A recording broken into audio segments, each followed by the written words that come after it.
started drawing younger than I can remember, and I drew all the time.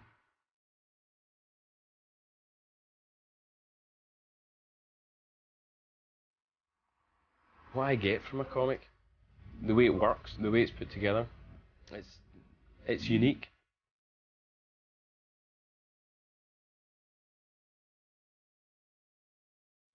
I've become fascinated by the way the visual narrative actually works, the way it flows, the way one picture leads into another one.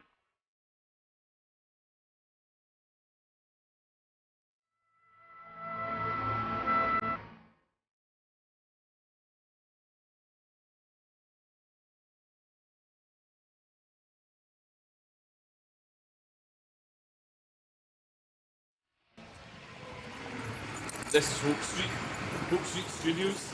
Hope Street. No puke today.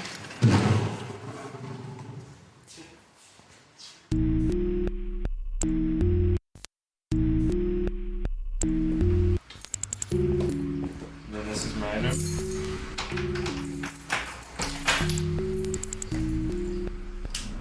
This last year I've been working between 6 and 7 days a week. I'm very often in here till last bus, and when it's near deadline, or if the work's just going really well, I'll sometimes just stay in.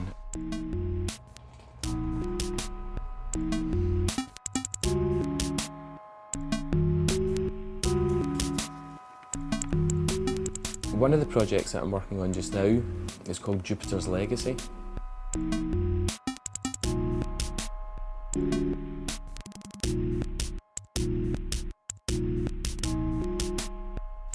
You've got older heroes from the 30s. They're altruistic. Everything that they do for the greater good. And then they've got these children and grandchildren who've simply grown up this way. The equivalent of your kind of Paris Hiltons. They've got superpowers and they're famous and they've got advertising contracts and they get invited to all the A-lister parties and all the rest of it. But they're a different generation and they've got a different mindset from the parents.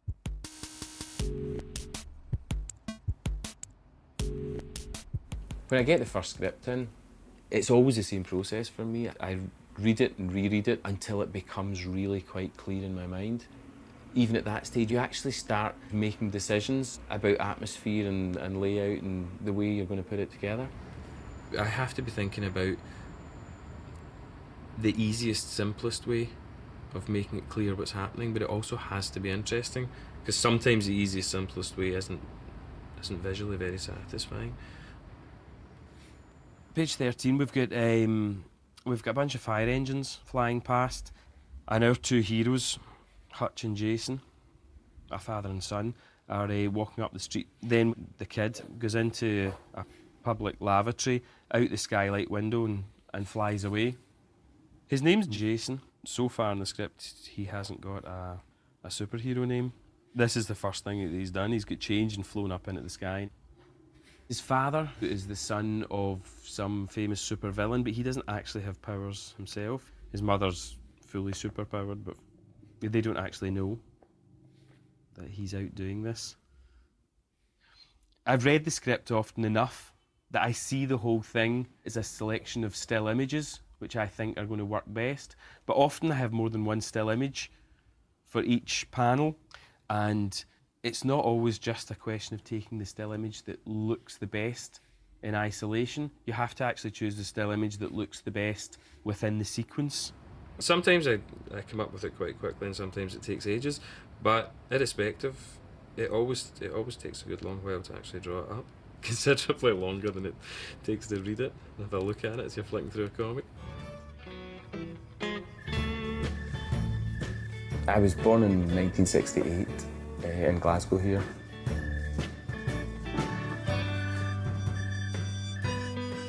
I always loved drawing and I always thought I was quite good, you know, like even when I didn't have anything to compare it to. I would say my single biggest influence from when I was younger was the Scottish artist Dudley D. Watkins. He did the Broons and Oor Willie for decades and decades, and Desperate Dan and lots of things. I used to read them in my grandparents' house on a Sunday. I was the best drawer in class in primary school and I was best in my class at secondary school. And Then I went to art school, and then I started freelancing, and then I drifted into comics. From the thumbnails on the script, I make page layouts, which I generally do digitally now. I'm going to have 3 skylights here, and this one is going to be opened. So we'll have the boy going in here, and a head and shoulders coming out here, and then flying away in the distance. And then I'll have the cop standing here with his back to us, and the guy in the hat standing here. And then we'll go to this shot of young Jason flying up towards us. I often draw it like that just to get the proportions right, and then put his trousers in. You know, when I'm doing the final line work in pencil on paper.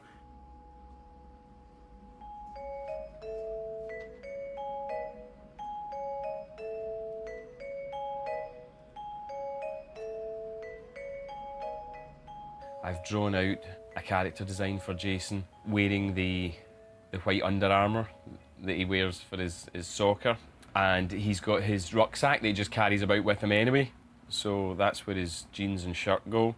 He keeps his cons and socks on. So then the only bit of kit that he actually has to put on really is his wee homemade diamond mask and a bandana.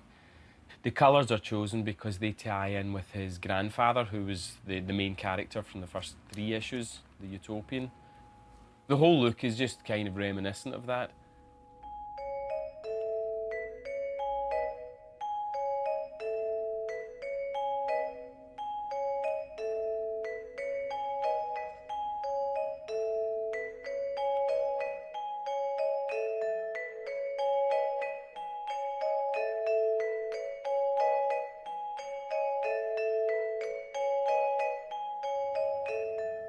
Grant sat and just ran through a casual synopsis for the whole thing, and it just sounded amazing. It was pretty exciting, you know, and it was one of those moments. Classic 50s Superman was part of the aesthetic of it, but I also had to come up with a way of drawing Superman that was just natural to me. So it's just a kind of, this is what Superman looks like in my mind, but because it's me that's drawing it, it's got a hint of Desperate Dan about it. It's quite a big story. It's a big human drama, and it's about accepting your own mortality. Thanks to a cunning plan by Lex Luthor, Superman ends up flying too close to the sun. His cells start deteriorating. So it's kind of like the equivalent of cancer for him. So he realises he's got about a year to live, and there's a number of things that he has to put in order before he dies. Since the dawn of modern humans, storytelling's been one of the main ways that we communicate ideas. In the same way that I'm sure soldiers going into war would tell stories about great heroes to gee people up and inspire them, you know. Most fictional characters are either kind of there for cautionary purposes or to inspire us, to be like role models for us. I mean, you do get drawn into what you're drawing, of course.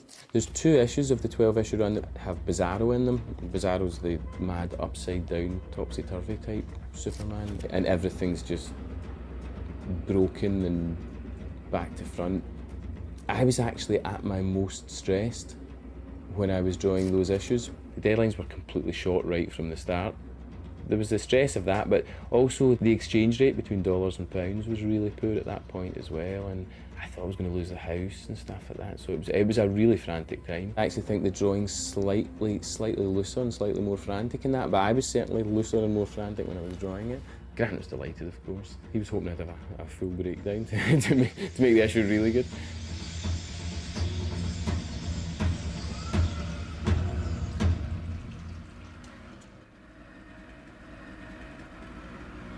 Two mods have just gone by in Lumbrettas. I haven't seen a mod for ages.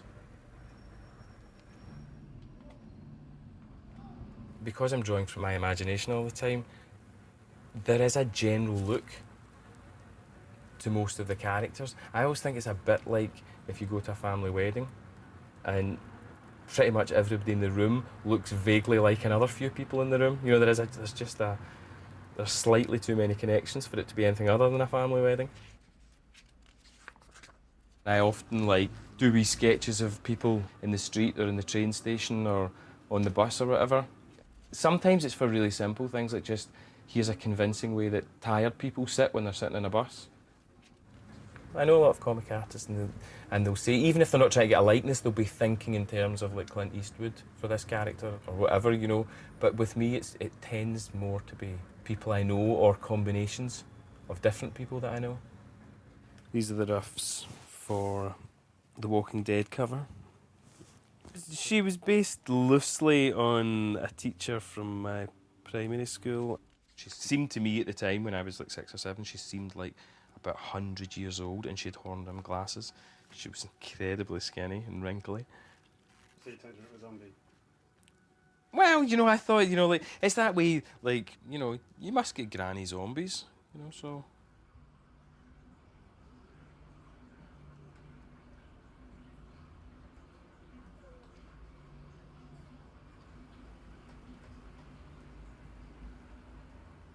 I'm wanting the city to be drawn with enough detail that it looks convincingly like a city from the air. But when it comes to colouring, I'll ask Peter to keep the line work of the foreground figure in solid black and drop the line work of the background back a bit, so that there's a little bit more of a distinction. When I'm working digitally, it's very easy to change things, and I don't feel precious about it. But when it comes to actually doing fine detail, even though this is a really sophisticated piece of technology, the feeling of being like, it's like trying to touch your finger like against the glass and it never quite meets. There's something like that feeling when you're working with this. It's just not quite perfect, and the level of sensitivity you've got with the tip of a pencil on the paper, it's like there isn't a gap there at all. There we go.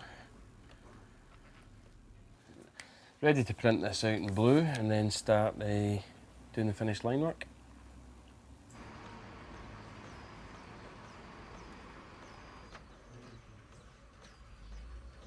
We've got eggs. Are you wanting an egg? Vin, can you boil the kettle?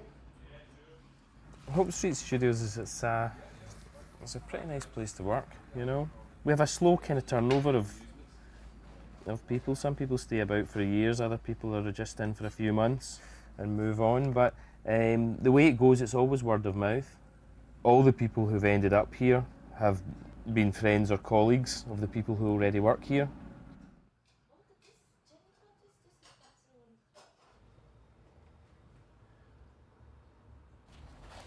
You know, you can be a tribute act, or you can be inspired by various different sources, and that helps shape you. As a teenager, I had Katsuhiro Otomo, the Japanese guy that did Akira. He was depicting a world that had enough detail that it was entirely believable. You know, cities crumbling, and there was a sense of scale and a sense of place.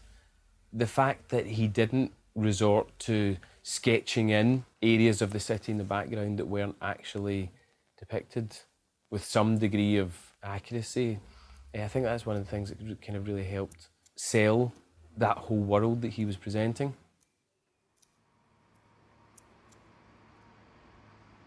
Over the years, I've never managed to get any faster, even though I've become generally more efficient with all the different skills that I need.